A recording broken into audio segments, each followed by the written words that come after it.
Hi everyone. This week on Tuesday Talks, we are discussing eczema. We received a request from one of our dear friends and clients to break down eczema, the causes, and what you can possibly use to treat it in a natural way so you can avoid things like cortisone.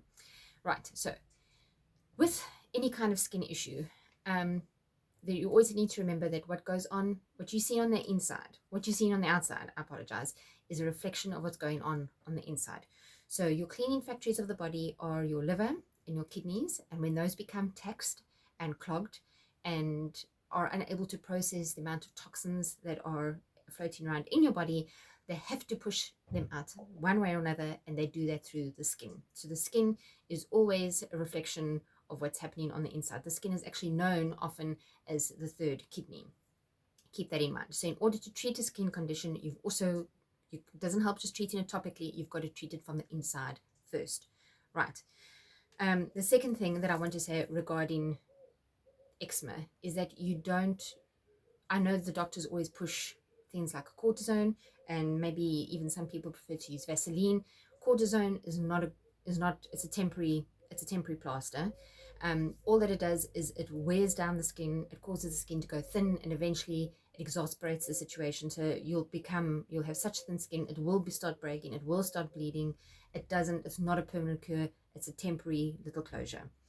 Vaseline also contains high amounts of petroleum, so you don't want to be using that on the skin. It's not the kind of thing you want to be using on an eczema skin, so please don't use Vaseline. Right. Causes of eczema, very often it's twofold. You can have the stress causes of eczema, high amounts of stress. It affects the nervous system, and the toxin buildup, eventually it releases it through the nerves. Very much the same as when you're putting, just to kind of digress a little bit, when you're putting flea treatments on your pet, you put it down their back, it goes through the skin, into the nerves, into the affected organs, right? So it's just kind of like the reverse. If you're stressed and if you're going through a lot of tension and nervousness, it's going to reflect out on the skin. Right. The other situation would be allergies. Now, this is kind of a very vast category, if we can put it that way. You can have allergies to materials that you are wearing. I know Barbara O'Neill, I've watched a few videos of her before where she often asks people to, even in terms of personal clothing items, to look out for cotton, because polyester is filled with chemicals and that's what's closest to your skin, and that can in turn cause any kind of skin issues. You've got to avoid things like artificial fragrances, artificial colorants, whether it be in clothing or personal care items. And also, you've got to remember sometimes, especially on kids, baby wipes and that kind of thing, they all contain chlorine and sometimes often petroleum as well, and that can break down the skin barrier, which will lead to eczema as well.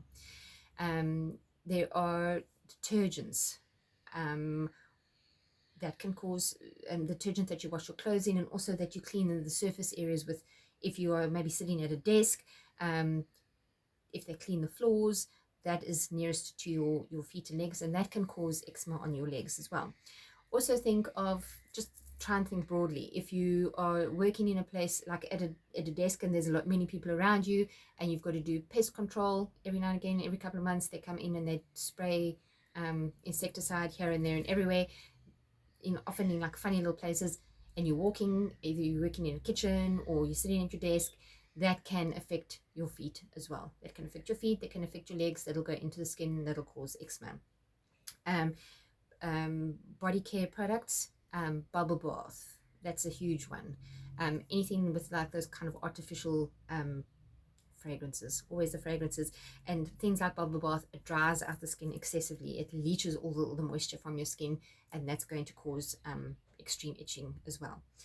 Candles and air fresheners, especially again artificial fragrances, the air fresheners that you put on the walls and they shoot out smell every now and again, those are all bad. Goes onto the skin, affects the nerves, and bam. Okay, as we said, laundry detergents, fabric softeners, antibacterial products, on personal care items, baby wipes we mentioned, also dust mites, dyes in the fabrics, and also temporary tattoos. that apparently causes eczema as well. So you've got to look out for that. And situations of extreme cold or extreme heat. These are all factors that can contribute to breaking down the skin barrier, which in turn lead to eczema. All right. There is one other kind of, there are many types of eczema that I have picked up on. One of them does speak of if you're sitting at a desk and you've got really poor circulation, if you're like working behind a computer all the time, there is poor circulation, the blood isn't getting to the areas where it's needed to get to.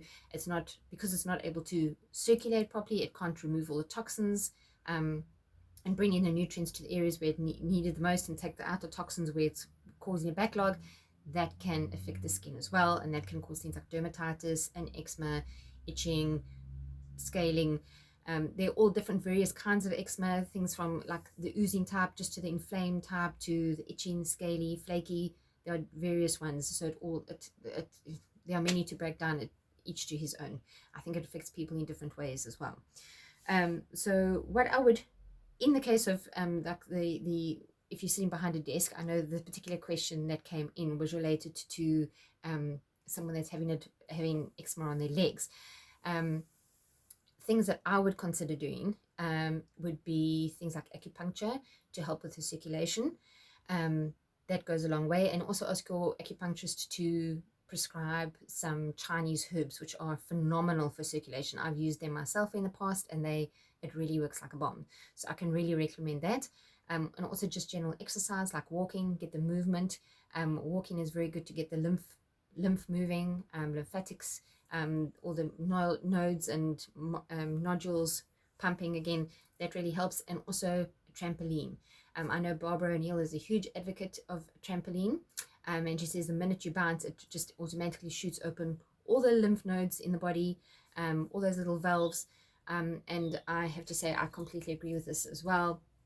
Through my own personal experience, it really, really helps. So consider trampoline. It just gets the blood moving, it gets the lymph moving, it gets the circulation going, so those processes can take place nicely. It can get nutrients and oxygen where it's needed, and it can take the toxins away, and that just helps keep the body functioning properly, and therefore it'll help decrease things like the toxins and eczema in the end. Okay.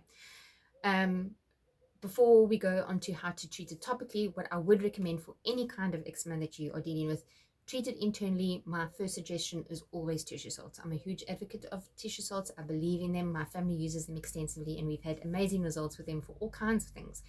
So tissue salts, if you don't know it, it's a homeopathic range. You can buy, they're called biochemic tissue salts. You get them in the Natura range, or they come in little purple bottles or blue bottles. You can get them at Dis-Chem or any pharmacy. They come in numbers 1 to 12, and each number works on a specific area of the body. I would recommend number 3, which is Calc Self. That is your blood cleanser. If your blood is clean, it can go a long way to keeping everything else clean. You can't expect your skin to clear up if your blood is still dirty, because it's like too much toxins. Those toxins have to get out somewhere, and it's going to be on the skin. So number 3, your blood cleanser. Number 7, that is your oxygen carrier. So you want the oxygen to be going to the needed areas of your body, take in the oxygen so your cells can function properly, and remove all the carbon dioxide, which is your waste material. So you want oxygen to be carried to certain areas. And then there's 2 big ones that I always recommend for skin issues of any kind. The first one is number 9, which is it's called Natmer, which is actually table salt, fluoride free table salt. That helps take moisture to areas. It's your water balance, so it takes water and moisture to the areas of your body that it's needed. And your number 11s, which is your Nat Self, those that cleans your liver and gallbladder. So especially if you've also, just to digress again, if you've got a skin breakout that's very hormonal, you take number 11s every day. It helps regulate your skin condition as well, because it cleans your gallbladder and it cleans your liver, which is also part of your hormone route. So you want to do that. So number 11s keeps your liver and gallbladder clean, but it also takes excess moisture away from the parts where it's being clogged up and takes it to the necessary areas. So number 11 is a good one. Number 9, number 7, and number 3. Those are the 4 that you need. Treat your eczema internally first. Always a good idea. And then For topical treatment, firstly, a glycerine soap, a natural glycerine soap. We use a vegetable-based glycerine. So it's completely chemical free. It's a very safe and gentle soap. And the good thing about glycerine is that it holds moisture, it attracts moisture, and keeps it to the skin where it's needed the most.